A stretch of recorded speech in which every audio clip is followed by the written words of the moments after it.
अस्सलाम वालेकुम नाज़रीन, एक नए व्लॉग के साथ आपकी खिदमत में हाजिर है। नाज़रीन, आज chief justice of Pakistan justice Qazi Faez Isa से इंतहाई मादरत के साथ कुछ बातें करेंगे, कुछ आपके साथ शेयर करेंगे कि 48 घंटों में ऐसा क्या हुआ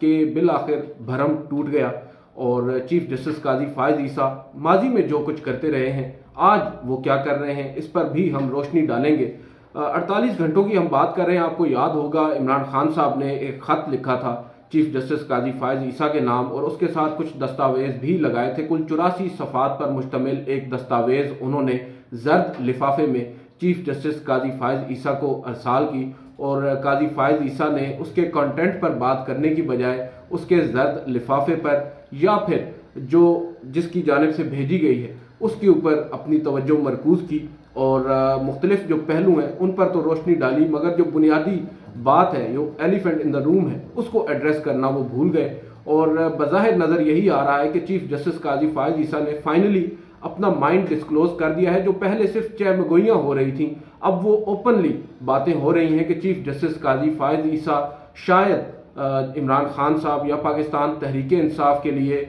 उनके दिल में ऐसी बातें हैं कि वो आज वही कुछ कर रहे हैं जो बिल्कुल ही उनसे एक्सपेक्ट नहीं किया जा रहा था। माजी की अगर बात की जाए, मुझे याद पड़ता है एक रोज़ कमरा अदालत नंबर 3 था और चीफ जस्टिस काजी फायद ईसा उस वक्त चीफ जस्टिस नहीं थे, महज एक जज थे और उस वक्त चीफ जस्टिस थे कायम मकाम चीफ जस्टिस उमर अताब बंदयाल और ये कमरा अदालत नंबर 2 था और चीफ जस्टिस काजी फायद ईसा के साथ एक और मोअज़्ज़िज़ जज बैठे हुए थे। चंद वकला आए, चंद सहाफ़ी आए, सहाफ़ियों के साथ कुछ दस्तावेज थी, उन्होंने अदालत के सामने रखी। चीफ जस्टिस ने उनको खुद बुलाया, उनसे पूछा कि ये क्या है। उन्होंने कहा कि हम बेसिकली चाहते हैं कि आप हमारी इस पिटीशन को टेक अप करें। वो पिटीशन क्या थी? वो पिटीशन थी सहाफ़ियों को हिरासा करने के हवाले से जो उस वक्त FIA नोटिस जारी कर रही थी। पिटिशनर कौन था? पिटिशनर थे उस वक्त हमारे ही सीनियर अब्दुल कयूम सिद्दीकी साहब, जियो न्यूज़ से वाबस्ता हैं, उनके साथ और भी कुछ लोग थे जो लाहौर से आए थे। सहाफ़ी हैं आमिर मीर, हामिद मीर के भाई, इसी तरह गालिबन शफकत इमरान साहब उनके हमरा थे और असद अली तूर भी उनके हमरा थे। मतीउल्लाह जान भी कमरे में मौजूद थे, मगर उस वक्त वो पिटिशनर नहीं थे और उनके दस्तखत नहीं थे। ये बात काजी फायद ईसा ने मतीउल्लाह जान से पूछी भी कि आपके दस्तखत क्यों नहीं है, तो he was brave enough to tell him कि मैं समझता हूँ आपके सामने ये मुकदमा नहीं होना चाहिए। Already lower court, high court में जो जस्टिस अतर मिनला है वो इस मामले को टेकअप कर रहे हैं। लुबे लुबाब ये है कि चीफ जस्टिस काजी फायद ईसा ने बजाय इसके कि बताया जाता उन सहाफ़ियों को कि भाई ये तरीक़ाकार नहीं है, पहले दरख्वास्त दफ्तर में दायर की जाए, दाखिल की जाए, उसके बाद ही समाअत के लिए मुकर्रर होती है, ये जानते बूझते हुए उन्होंने अपने जो ऑफिस है उसको हिदायत कर दी कि इस दरख्वास्त को ना सिर्फ नंबर लगाया जाए बल्कि मेरी ही बेंच के सामने इसको मुकर्रर भी कर दिया जाए। उसके बाद फिर आप अंदाज़ा लगा सकते हैं चीफ जस्टिस काजी फायद ईसा का जो स्टेट ऑफ माइंड उस वक्त था या जो उनका मतम नज़र मुख्तलिफ पहलुओं पर उस वक्त था, आज उससे काफ़ी ज़्यादा मुख्तलिफ है। और इसी तरह का एक और वाक़या पेश आया जब वज़ीर आज़म, साबिक वज़ीर आज़म इमरान खान साहब के कुछ डिस्क्रिशनरी पावर्स, कुछ उन्होंने फंड्स जारी किए थे, उस पर भी काजी फायद ईसा साहब ने एक मामूली मुकदमे की समाअत के दौरान नोटिस ले लिया और जस्टिस गुलजार अहमद जो कि उस वक्त चीफ जस्टिस थे, उन्होंने अपनी अदालत में एक लार्जर बेंच के सामने उसको समाअत के लिए मुकर्रर कर दिया। और वो एक हमारे लिए भी आप कह सकते हैं कि इंटरेस्टिंग मौका था कि काजी फायद ईसा को तवील अरसे के बाद किसी अहम मुकदमे में चीफ जस्टिस ने अपने साथ बिठाया था, मगर अभी समाअत का आगाज ही हुआ था कि चीफ जस्टिस काजी फायद ईसा जो कि उस वक्त एक जज थे, उन्होंने अदालत को और कमरा अदालत में बैठे उस वक्त दीगर लोगों को, बिलखसूस जो रोस्टम पर मौजूद थे, अटॉर्नी जनरल अनवर मंसूर साहब, उनको मुखातिब करते हुए कहा और दिखाया अपना मोबाइल फ़ोन कि ये मेरा फ़ोन है और इसके ऊपर मुझे कुछ दस्तावेज मौसूल हुई हैं, कुछ डॉक्यूमेंट्स मेरे पास आए हैं व्हाट्सएप पर और इनमें बताया जा रहा है कि किस तरह पाबंदी के बावजूद जो तलागंग है और चकवाल है वहाँ पर फंड्स जारी किए जा रहे हैं। और वो हमें मालूम है उस वक्त चकवाल में, क्योंकि मेरा भी ताल्लुक वहाँ से ही है, जनरल फैज़ हमीद जो थे वो he was calling the shots और शायद उनको ही निशाना बनाया जा रहा था कि जहाँ पर सियासी जमातों को फंड्स की अदम फराहमी या उनको फंड्स नहीं मिल रहे, वहाँ पर क्यों कर और कैसे फंड्स मिल रहे हैं, मुहैया किए जा रहे हैं, उस पर क्योंकि वो मामला उस वक्त ज़ेर समाअत नहीं था, चीफ जस्टिस गुलजार अहमद को काफ़ी बुरा लगा। उन्होंने फील किया इस चीज़ को कि ये एक दूसरे पहलू को उजागर कर रहे हैं यहाँ पर काजी फायज ईसा साहब। उन्होंने मुकदमे को बर्खास्त किया और उसके बाद वहाँ पर ही उस मुकदमे का फैसला लिखते हुए जस्टिस काजी फायज ईसा को इमरान खान साहब साबिक वज़ीर-ए-आज़म पाकिस्तान से मुतल्लिक किसी भी मुकदमे की समाअत से रोक दिया। अब यहाँ पर जो बातें उस वक्त होती रही हैं, हम उस वक्त भी उनको रिपोर्ट करते रहे, मगर आज उन बातों का यहाँ पर जिक्र करना बड़ा ज़रूरी है, क्योंकि कुछ अर्सा कबल अब तो खैर दिनों की बात है, इमरान खान साहब ने जो ख़त लिखा, मैं वापस उसकी तरफ आता हूँ। उस ख़त में इमरान खान साहब ने क्या कहा? इमरान खान साहब ने कौन से गैर कानूनी मुतालबात कर दिए हैं, गैर आप कह सकते हैं कि मामूली किस्म की उन्होंने बातें कर दी हैं कि चीफ जस्टिस काजी फायज ईसा इस कदर बरम हो गए हैं। उन्होंने उस पर एक प्रेस रिलीज अपने सेक्रेटरी साहब से जारी करवा दी है, जो मैं समझता हूँ किसी भी तौर पर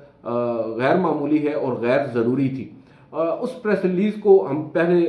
उसको बाद में हम एड्रेस करते हैं। पहले इमरान खान साहब की उस दरख्वास्त पर हम बात कर लेते हैं। इमरान खान साहब ने क्या कहा है? इमरान खान साहब ने कहा है कि जो पाकिस्तान में इस वक्त लाकानूनियत हो रही है, जो पाकिस्तान तहरीक इंसाफ के साथ बिलखसूस हो रहा है, बिलखसूस 9 मई के बाद से जो कुछ भी हुआ है पाकिस्तान के अंदर और अभी तक जारी है, खवातीन का उन्होंने हवाला दिया। पाकिस्तान तहरीक इंसाफ से वाबस्ता कई खवातीन हैं जो जेल में हैं, कई खवातीन हैं उनको गिरफ्तार किया जाता है, उनकी रिहाई हो जाती है, उनको जमानत मिल जाती है, मगर उनको छोड़ा नहीं जाता, किसी दूसरे मुकदमे में उनको गिरफ्तार कर लिया जाता है। और यही सिलसिला न सिर्फ उन खवातीन के साथ रवा रखा जा रहा है, बल्कि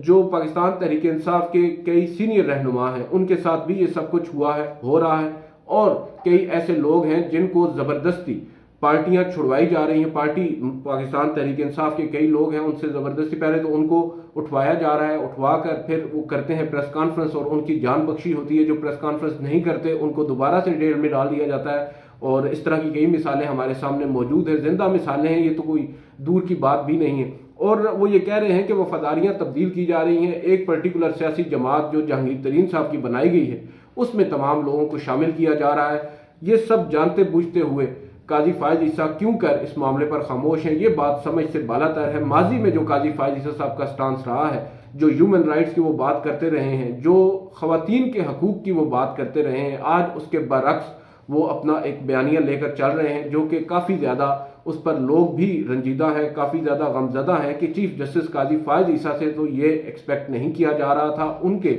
वो जो थंबनेल में बात है कि दांत खाने के और हैं और दिखाने के और हैं, माजी में जो वो बातें करते रहे हैं, आज बिल्कुल ही उसके बरक्स उन्होंने एक मौक़िफ़ ले रखा है। अब उन्होंने जो प्रेस रिलीज़ जारी की है, उस प्रेस रिलीज़ के अंदर आपने जो मामलात को एड्रेस किया है वो मामलात बड़े ही पेटी किस्म के इश्यूज हैं। जर्द रंग का लिफाफा और मीडिया पर जारी कर जाना, मैं तो पहले दिन से ये बात कह रहा हूँ कि नहीं होना चाहिए था। जो मीडिया में रिलीज किया गया या वो जो खत था इमरान खान साहब का, उस पर दस्तखत होने से पहले उसको पब्लिक नहीं किया जाना चाहिए था। मगर इसका मतलब ये नहीं है कि उसके जो कंटेंट्स हैं उनको आप मुस्तरद कर दें यकसर। जो बातें इमरान खान साहब ने अपने उस खत में आपको मुखातिब करते हुए लिखी हैं, उन बातों में कुछ वजन तो है। आप परखें तो सही, आप देखें तो सही कि उसमें वो कह क्या रहे हैं और पाकिस्तान में इस वक्त हो क्या रहा है। अब आपके ही कई हामी लोग हैं जो आप पर ये तनकीद कर रहे हैं और उस तनकीद की बुनियादी वजह हम वही आज उस पर ही बहस करने यहाँ पर बैठे हैं कि हम आपसे एक्सपेक्ट कर रहे थे कि जब आप आएंगे तो मुल्क में जो लाकानूनियत है वो तो ख़त्म होगी। मुझे याद है एक वक्त था जब कमरा अदालत नंबर 4 में आप बैठा करते थे और मकबूल बाकर साहब आपके हमरा थे। एक मुकदमा चल रहा था पंजाब में बल्दियाती इंतखाबात का और हम चंद सहाफ़ी उस वक्त कमरा अदालत में मौजूद थे और आप उस वक्त अचानक जो अटॉर्नी जनरल थे, आपने उनके सामने एक सवाल रखा था कि क्या पाकिस्तान में मीडिया आज़ाद है। तो अटॉर्नी जनरल साहब ने उसके ऊपर ज़्यादा कोई बात करने की बजाय उस मामले को इग्नोर ही किया। तो आपने हम सहाफ़ियों को मुखातिब करते हुए, जो कि एक बड़ा ही गैर मामूली सा आप कह सकते हैं जस्टिस था, चीफ जस्टिस का काजी फायज ईसा साहब का, उन्होंने हमसे पूछा कि आप बताएं कि क्या पाकिस्तान में मीडिया आज़ाद है। तो हम लोगों ने अपनी पहले तो खामोशी रखी, उसके बाद उन्होंने कहा कि चलें अगर मीडिया आज़ाद है तो अगर मीडिया आज़ाद नहीं है तो हाथ खड़े करें और अगर मीडिया आज़ाद है तो हाथ नीचे कर लें। जब उन्होंने ये पूछा कि मीडिया आज़ाद है तो हमने अपने हाथ जो हैं वो नहीं खड़े किए और जब उन्होंने पूछा कि क्या मीडिया आज़ाद नहीं है तो तमाम सहाफ़ियों ने हाथ खड़े कर दिए।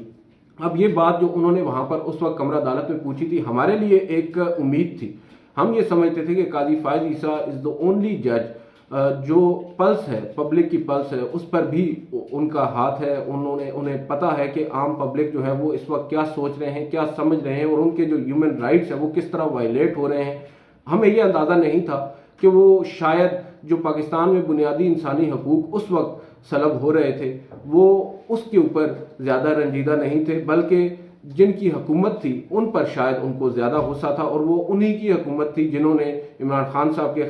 काजी फायज ईसा साहब के खिलाफ एक सदारती रेफरेंस सुप्रीम जुडिशल कौंसिल में भेजा था फैज़ाबाद धरना के बाद। और शायद वो उस वजह की बुनियाद पर ही इतने ज़्यादा ह्यूमन राइट्स को एड्रेस भी करते आए हैं उन दिनों में, और दीगर भी कई अहम पहलुओं पर उन्होंने रोशनी डाली है। मगर आज जब हमारे सामने बिल्कुल एक आया है चीज़ कि क्या हो रहा है पाकिस्तान के अंदर, इंतखाबात ऐन करीब हैं। एक काम आपने अच्छा किया है कि इंतखाबात की तारीख आपने इंश्योर करवा दी है, मगर सिर्फ इंतखाबात का इनेकाद ही आपकी जिम्मेदारी है या जो साफ और शफाफ इनेकाद है और जो लेवल प्लेइंग फील्ड है उसका भी होना आप क्या समझते हैं कि वो ज़रूरी नहीं है? जो इस वक्त हो रहा है कहाँ पर है वो लेवल प्लेइंग फील्ड? जो ख़त इमरान खान साहब ने आपको लिखा है उस ख़त में उन्होंने क्या कहा है? उन्होंने कहा है कि हमारे जो पाकिस्तान तहरीक इंसाफ के लोग हैं उनको भी लेवल प्लेइंग फील्ड मिलनी चाहिए। उन्होंने आपसे इस्तदा की है कि पेमरा को डायरेक्शंस दी जाए कि हमारे जो लोग हैं उनको भी वक्त दिया जाए, उनको भी मीडिया पे स्पेस दी जाए ताकि वो अपना जो मुकदमा है वो पेश कर सकें, जो अपनी कॉन्स्टिट्यूंसीज में वो कर रहे हैं या करना चाहते हैं, जो अपनी एक वो आप कह सकते हैं जो कैंपेन है वो चला सकें। मगर आप उस पर निगाह डाले बगैर ही दीगर जो मामलात हैं उनको एड्रेस कर रहे हैं। तो इस पे एक सवाल उठता है कि क्या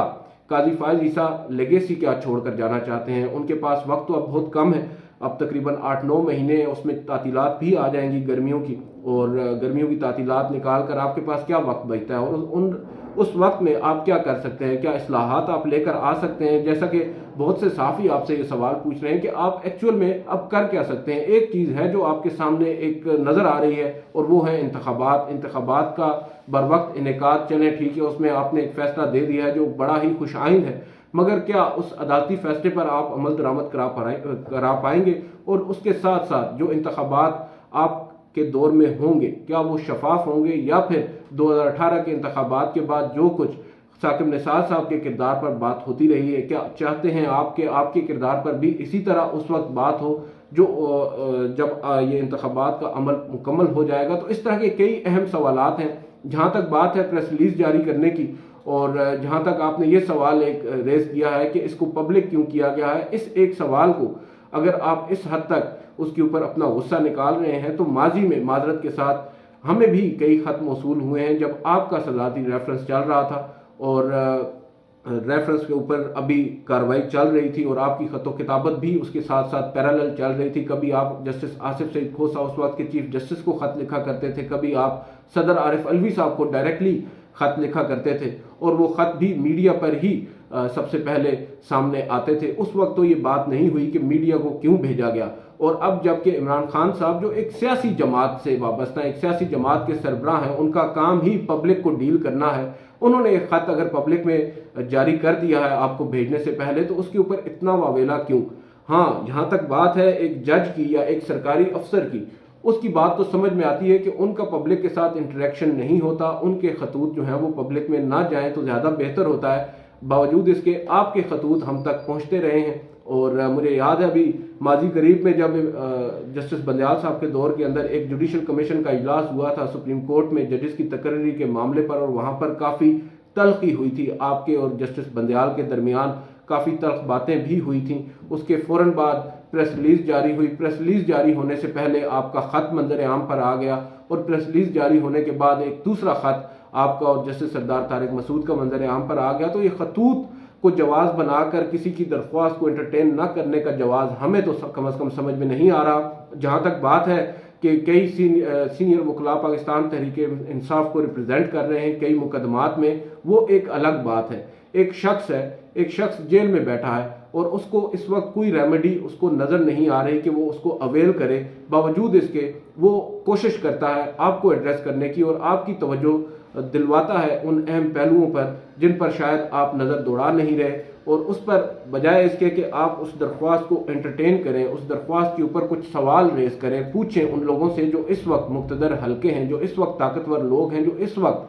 पाकिस्तान का जो निज़ाम है वो चला रहे हैं, आप उनको एड्रेस करने की बजाय वापस उसी शख्स से पूछ रहे हैं कि आप ये क्या तरीका अपना रहे हैं और मुझे पता है मेरी क्या ड्यूटी है। अगर आपको पता है तो फिर हम एक्सपेक्ट कर रहे हैं कि आप अपनी वो ड्यूटी निभाएं जो आपका ओथ है, उस ओथ को आप पूरी तरीके से हम तवक्को करते हैं कि उस पर अमल पैरा होंगे, और जो आपने कौम से वादे किए हैं बतौर चीफ जस्टिस ऑफ पाकिस्तान और चीफ जस्टिस बनने से पहले जो आपका कंडक्ट था, हम समझते हैं कि वो कंडक्ट आज भी नज़र आना चाहिए जब आप चीफ जस्टिस के मनसब पर बैठे हैं, ना कि जो माजी में आप जो बातें करते रहे हैं उससे बरखिलाफ आज आप एक मौक़िफ़ लेकर चल रहे हैं। और इससे ये जो तासुर है ये बिल्कुल वाज़ेह हो रहा है। जो पाकिस्तान तहरीक इंसाफ के चंद लोग गो के हमारे उस पर भी तहफ़्फ़ुज़ात हैं कि सोशल मीडिया पर जजेस को ट्रोल नहीं किया जाना चाहिए, मगर जो सोशल मीडिया पर बैठे लोग हैं, ट्रोल्स तो हैं मगर उसके साथ साथ पाकिस्तान के शहरी भी हैं, वो जो बात कह रहे हैं वो शायद उनकी राय के मुताबिक बिल्कुल दुरुस्त हो। वो ये समझते हैं कि आपका शायद कोई बुग़्ज़ है अगेंस्ट पाकिस्तान तहरीक इंसाफ, अगेंस्ट जो इमरान खान साहब हैं, और शायद इसकी बुनियादी वजह वो सदारती रेफरेंस है जो आपके खिलाफ उस वक्त भेजा गया था। बावजूद इसके इमरान खान साहब से जब कमरा अदालत में हमारी बात हुई, मेरी पर्सनली बात हुई थी, मैंने सवाल पूछा था कि वो काजी फायज ईसा को कैसे देखते हैं, क्या उनसे एक्सपेक्ट कर रहे हैं। एक तो उन्होंने उस सदारती रेफरेंस पर कहा था कि वो मैंने नहीं भेजा था, वो उन्होंने इस्टेब्लिशमेंट पर वो मुद्दा डाला था, और साथ साथ उन्होंने कहा था कि हम एक्सपेक्ट कर रहे हैं कि काजी फायज ईसा इंसाफ करेंगे और उनसे हमें काफ़ी ज़्यादा उम्मीदें हैं। अब एक साइल आपसे इंसाफ की उम्मीद कर रहा है और आप उसको महज एक फरियादी के तौर पर इग्नोर कर रहे हैं। जैसा कि एक दफ़ा साकिब निसार साहब ने जब शाहिद खाकान अब्बासी उनसे मुलाकात के लिए आए और कमरा अदालत में ये कह दिया कि वो एक फरियादी थे, आए मैंने उनकी फरियाद सुनी और चल दिए, वो भी गलत था, और जो आज आपने किया है वो भी किसी सूरत जस्टिफाइड नहीं है। आज की इस वीडियो से इतना ही, इजाज़त दीजिए, अल्लाह हाफ़िज़।